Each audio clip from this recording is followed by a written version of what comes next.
Ecos del Magisterio presenta informe de la Secretaría General de Asinor.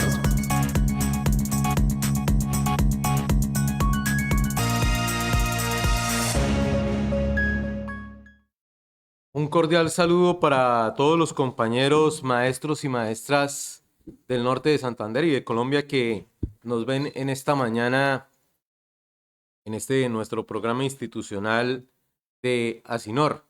En el día de hoy, el titular o ¿cómo se llama eso, Paola? El cabezote que acompañaba la presentación de mi secretaría lo titulé Embates cotidianos en la vida laboral de los maestros. Vamos a ver si podemos arrancar con un videito, con un pequeño video. Los últimos incidentes ocurridos en distintos colegios parecen indicar que los profesores tienen problemas para imponer cierta disciplina a los alumnos. ¿Es tan grave la situación como parece? Bueno, ¿quién quiere salir a resolver esta ecuación? A ver, Urrutia, la pizarra. Mi cliente no está obligado a abandonar su pupitre. Si sigue insistiendo en hostigarle de esa manera, tendré que ponerle una querella. Bueno, pero si no quiere salir, voy a tener que ponerle un cero. ¿Eso es una amenaza? Le advierto que esa conversación está siendo grabada. No, yo no amenazo a nadie. Solo le recuerdo las obligaciones que debe cumplir todo alumno. O sea que usted pretende obligar a sus alumnos a estudiar. Ya. Muy bien, nos veremos en los tribunales. Vámonos, a las 13:30 tenemos un careo con la profesora de pretecnología. Da su permiso, creo que me ha mandado a llamar. Sí, Gorriti, siéntate. Quiero hablar contigo. Acabo de leer el examen que me has corregido y no estoy nada contento. Estaba un poco nervioso, pero lo he hecho lo mejor que he podido. Pues no es suficiente. Creo que deberías esforzarte más. Lo haré. La próxima vez lograré mejor nota. Un 10 para usted solo. Aquí está. Es usted un enfermo. ¿Cómo se atreve a comportarse de esa manera con mi hijo? Creo que no entiendo. Su hijo me ha agredido. Tendrá valor. Ha sido usted quien ha incrustado los dientes en su puño. Tendría que ver cómo tienen los puños la criatura. Qué manera de golpear con sus testículos la rodilla de nuestro hijo. Debería darle vergüenza. Menos mal que su novia lo grabó todo con el móvil. La chiquilla está destrozada. Sí, a la pobre le han pagado una miseria por el vídeo. Pero se lo advierto. Como vuelva a rotar con su coche las llaves de mi chiquitín, le denuncio. La situación parece complicada, pero dígame, con todos estos problemas, ¿sigue habiendo buenos alumnos en los centros escolares? Naturalmente. Precisamente estaba corrigiendo la redacción de uno de nuestros mejores estudiantes. Mire, aquí la tiene. Pero esto es una amenaza. Sí, pero sin un solo fallo de ortografía. Una joya este chico. Me tiene acojonado, pero es de trabajador. Bueno, este case, si mi mente de pollo no falla, es como el año 2012-2013 en España. El modelo español de educación fue muy copiado en Colombia en el último tiempo. Es básicamente también mucho de lo que tenemos por acá. Pero esto va acompañado de, como vemos en el video, de un descrédito a la labor que realiza el maestro, la labor cotidiana del maestro, en varios ámbitos. En el ámbito de lo cognitivo que orienta en cada una de las materias, en la exposición hacia otros miembros de la comunidad educativa, como se puede observar también en el pequeño video, como son los padres de familia. Pero en nuestro país esto tuvo un inicio económico, fiscal, pero que vino acompañado de una serie de normas que también no solo terminaron minando la educación en cuanto a recursos, sino también minando la labor y la integridad y la dignidad del maestro. Esos recortes fueron los recortes a las transferencias realizados inicialmente por Pastrana, el primero de ellos, el segundo por el gobierno de Uribe, y que se van a convertir en una serie de leyes que ha afectado, sin lugar a dudas, de una manera negativa a la educación en general y a la labor que realiza el docente. Entonces se da una serie de reglamentación de la labor profesional del maestro, de su forma de desarrollar la labor profesional, y vamos a encontrar entonces, por ejemplo, lo que tiene que ver con la expedición de después de ese acto administrativo, de una ley que se llama la Ley 715. Antes de esa Ley 715, los maestros y las maestras, esto es muy importante, compañeros, habíamos conquistado la Ley 115 o Ley General de Educación. Esa ley no ha prescrito, esa ley sigue vigente. Pero la contramedida de los gobiernos ante ese triunfo del magisterio colombiano, que es uno de los grandes triunfos que tenemos, fue colocar la Ley 715. Y vino el quiebre, no tengo un lápiz, pero me hubiese gustado partirlo. Vino el quiebre porque nos fragmentó al interior de las instituciones, en el sentido de que se marcaron las diferencias entre los compañeros directivos docentes y los compañeros de aula. Dio unas potestades en las cuales las secretarías de educación, en esa descentralización de la administrativa de la educación, quedaron en buena medida más de parte de lo que influyen las secretarías de educación que lo que influye su cuerpo de docentes. Entonces ahí se da una potestad a los compañeros rectores en la administración de plantas de personal, pero paralelo a eso vino fusiones de instituciones educativas.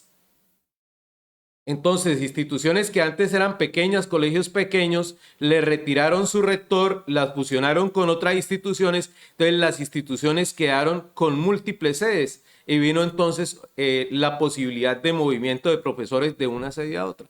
Y entonces esto llevó a que a veces el movimiento de una sede a otra no obedezca a razones técnicas, no obedezca a una razón, digamos, necesariamente el mejoramiento de la calidad educativa, sino a un castigo, a un movimiento o una sanción contra el docente. De tal manera que entonces no es construir un equipo de trabajo, que muchos rectores también sí lo hacen, construyen su equipo de trabajo, sino una forma de imposición, una herramienta de control, de castigo, lo diríamos desde la sociología, para algunos docentes. Después de esa ley 715, pues van a aparecer unos decretos. Ustedes, la jerarquía es los tratados internacionales firmados, la Constitución, los decretos ley, las leyes orgánicas, las leyes ordinarias, los decretos con fuerza de ley, después los decretos simples. Bueno, eso tiene toda una pirámide, entonces nos van a aparecer una serie de decretos. Y viene un cambio de modelo donde antes se trabajaba en la oferta de educación a uno donde se rige por la demanda. Entonces, al regirse por la demanda nos va a aparecer un decreto que se llama el 3020, que es el que va a fijar el número de estudiantes por salón. Y entonces se incrementan el número de estudiantes que tiene cada maestro por salón, y esto es una recarga, una vicisitud para los maestros. Quienes estuvimos en colegio oficial en la década de los 80, en la década de los 90, no había la saturación en los salones que se tiene hoy día en muchas escuelas y colegios oficiales de nuestro país y por supuesto de nuestro departamento y de nuestra ciudad. Ese decreto 3020, entonces, acompañado de ya las fusiones entre instituciones, viene el 3020, pero aparece también otro decreto. Ese 3020 es del año ¿qué? 2002, gobierno de Andrés Pastrana, la ley 715 que les mencioné, gobierno de Andrés Pastrana. Y nos va a aparecer más adelante el decreto 1850, que habla de la jornada escolar, la jornada laboral, y aparece en el gobierno de Álvaro Uribe Vélez. Ahí viene otro recorte. Ahí se había dado otro recorte a las transferencias. Los dos decretos anteriores van en contravía de lo que se quería con la ley 115 de 1994. Entonces, hay la jornada laboral de los docentes. Yo recuerdo los docentes en algún momento en colegio oficial dictaban sus horas de clase y salían, incluso algunos trabajaban en otras instituciones. Aquí vino entonces la permanencia, aquí con esto aparecieron las horas se fijaron en minutos, entonces hubo docentes que oscilaban entre 22 horas hasta 26 y en algunos casos llegaron 27, 28 horas efectivas de clase, cosa que se intentó corregir con un decreto este año, el 0277, pero hay que decirlo con toda franqueza. un decreto que hasta el momento tiene muchos avances, pero tiene elementos inocuos en la medida de que no vino con una carga presupuestal para el nombramiento de nuevos maestros. Entonces, las secretarías, mientras no puedan nombrar nuevos maestros y sigan trabajando con el estilo neoliberal de plantas viabilizadas de maestros por el número de estudiantes que atienden, pues es muy complicada la cuestión ahí. Pero paralelo a esto, entonces viene la parte académica. En el año 2001-2002 nos va a aparecer un decreto para reglamentar la evaluación. Decreto expedido en el gobierno de Andrés Pastrana. Es el decreto 0230, el decreto 0230 de 2002.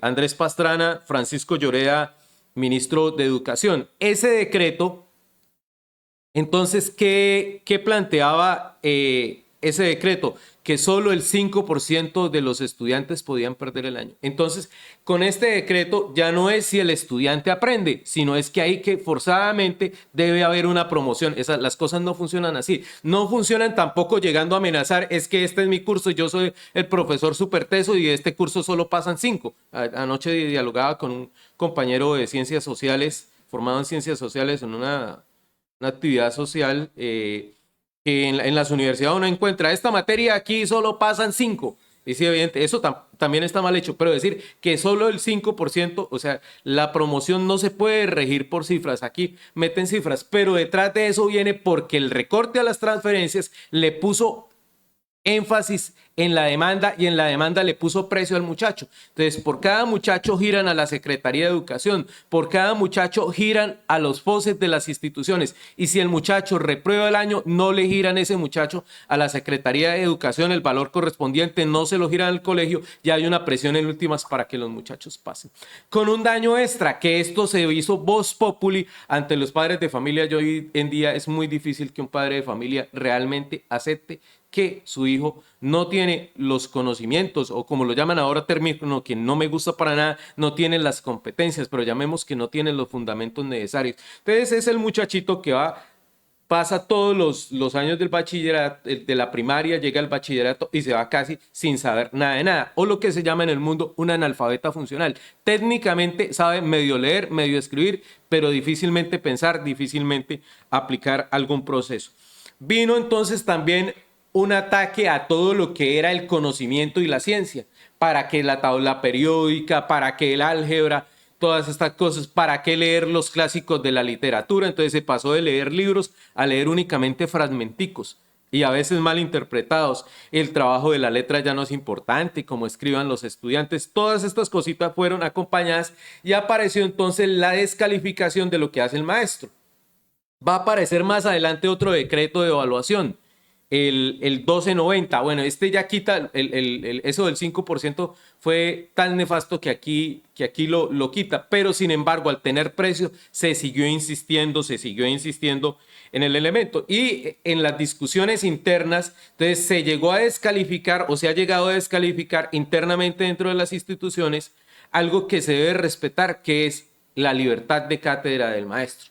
Entonces, como cada maestro, o sea, hay unos contenidos que hay que dar, pero el énfasis lo da el maestro, la forma como se lo da. Hay maestros muy valiosos, yo conozco maestros muy valiosos trabajando pedagogías críticas, maestros muy valiosos y que impactan a sus estudiantes con pedagogías tradicionales, pero aquí se volvió, digamos que un pecado tener una pedagogía diferente a las que han promocionado el Ministerio de Educación y los intelectuales que asesoran al Ministerio de Educación, y eso no es así. Lo que hay que medir es el impacto de los muchachos. Hay personas que trabajan pedagogías críticas con pésimos resultados, hay unos que les trabajan con excelentes resultados, como hay personas que hemos trabajado, digamos que el método tradicional, con buenos resultados y con buena acogida y con buen respaldo por parte de los niños. Se exacerbó entonces lo que tiene que ver con las opiniones. Todas las opiniones son válidas. Eso en la filosofía es colocar la cuestión en el mundo de la doxa, la episteme por el lado de la ciencia, del conocimiento, se vio menguada, el sentido común entonces se exacerba de tal manera que yo no soy el docente, yo soy el docente de inglés, Paola es la madre de familia, llega y dice, ¿por qué me le colocó 2.5 en la evaluación del verbo to be a mi hijo? Yo no estoy de acuerdo con esa nota. ¿Paola sabe inglés? No. ¿Sabe de pedagogía? Tampoco. Pero viene un cuestionamiento porque entonces como la opinión es igual, la opinión formada a la opinión informada, entonces están en el mismo nivel, aquí cabe cualquier tipo de críticas.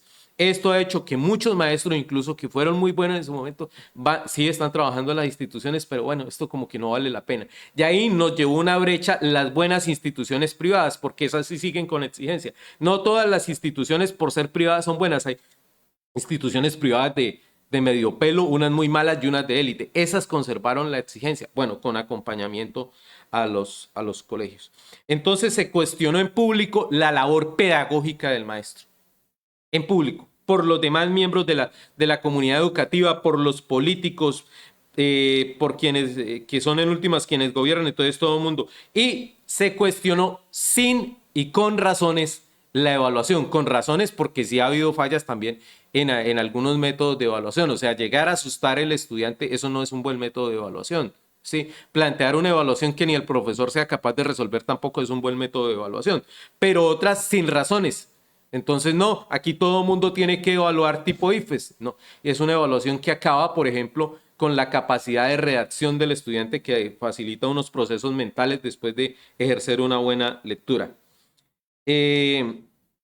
Aparte de eso, entonces, la unidad de cuerpo que en algún momento existió en el magisterio, es decir, yo no soy el profesor de lengua castellana, Paola es la profesora de lengua castellana, pero yo respeto el juicio valorativo de Paola hacia sus estudiantes, la práctica pedagógica de Paola a sus estudiantes. Entonces, aquí se descalifica. Uno en el gremio médico, pues puede encontrar algún médico que diga, no, la opinión del colega no fue desacertada, pero no encuentra quien la emprenda contra su colega. En la policía y en las fuerzas militares todo lo contrario, se protegen. Aquí en algunos casos ya no nos protegemos entre nosotros mismos. No falta el compañero o el directivo. Demándelo. Usted tiene derecho, demande a su compañero. Y aparece entonces una violencia contra la libertad de cátedra y con ello contra la dignidad del maestro. Se malutiliza entonces la autonomía. Es que eso lo hacemos desde la autonomía universitaria. Murió la exigencia, proscribió la disciplina, entonces... ¿Qué hubo, por ejemplo, en el último concurso docente? Muy poca formación disciplinar, casi ninguna, y sí, quien cuidara los casos de los muchachos. Entonces, aquí aparece una cosa que es cierta en la práctica y que se debe mirar. Hay muchachos que no todos los estudiantes tienen el mismo ritmo de aprendizaje, eso es verdad. No todos los estudiantes tienen las mismas capacidades, algunos tienen incluso traumatismos avalados y evaluados por la ciencia, entonces síndrome de Down, y tienen que ir también a incorporarse por reglamentación incluso internacional al aula regular. Pero entonces ahora a estudiantes que realmente no tienen tanto problema, el padre de familia busca el problema, busca la reglamentación, debe haber, entonces no puede perder ese estudiante que tiene de pronto PIAR y demás, no va a verse obligado a una pérdida de año, pero cuando esos estudiantes presentan la prueba, muchas veces esa prueba no se hizo el registro de que ese estudiante tenía unas características particulares, llegan los malos resultados, el profesor fue muy malo. Entonces lo vapulean por los resultados de los estudiantes, lo vapulean porque el estudiante no aprendió, pero el profesor está maniatado frente a la exigencia. Y fuera de eso, como las instituciones se desmantelaron, no hay vigilante, no hay celador, el padre de familia accede directamente al salón, lo insulta, lo vapulea, como ya ocurrió, por ejemplo, este año en los patios, pero sigue ocurriendo en otras instituciones de Cúcuta y del departamento. Compañeros, pero digamos que esto ha sido cuestionado. Esto no es un cuestionamiento, un capricho de Juan Pablo. Fernando Sabater en España ya lo cuestiona duramente, ha hecho duros cuestionamientos y lo ha hecho en paralelo con un pedagogo también español llamado Ricardo Moreno Castillo. Sí, han hecho ese cuestionamiento porque se está perdiendo la esencia de la educación. Vemos, por ejemplo, cómo los deportistas de élite lo que insisten es en su preparación. Un atleta que va a los Olímpicos tiene que correr para llegar, correr, desarrollar para que en algún momento ganar 3 segundos y con esos 3 segundos hacer la diferencia en la medalla o hacer el récord olímpico. Lo mismo el músico de conservatorio. Él toca la guitarra y la ha tocado desde hace 10, 20 años, pero sigue dedicándole horas al día para perfeccionarse. Eso en la educación desapareció, entonces vamos únicamente a la inteligencia artificial, que es valiosa y que la debemos incorporar, pero no se trata solamente de estar ahí. También está una pedagoga que incluso fue ministra, Inger Emlins. Ella trabaja también este tema de la crítica hacia lo que nos está ocurriendo. Bueno, dejamos aquí estas vicisitudes, las afrontamos en el aula, estas vicisitudes nos enferman. Es paradójico, yo soy del decreto 1278 y muchos compañeros de 35, 30 años en adelante, ya un 50% con enfermedades de base, como nunca antes se ha visto en el magisterio, cáncer exacerbado, enfermedades crónicas exacerbadas, pues todo este estrés nos está llevando a esto. Finalmente, compañeros y compañeras, invitarlos a que se unan a la Batucada, espacio cultural de Asinor, aprovechado por varios maestros, pero aún quedan cupos. Vengan los miércoles de 6:30 a 8:30 de la noche, con el profesor René Ortega, profesional en música, con mucha experiencia en este tipo de grupos culturales. Un feliz sábado para cada uno y cada una de ustedes.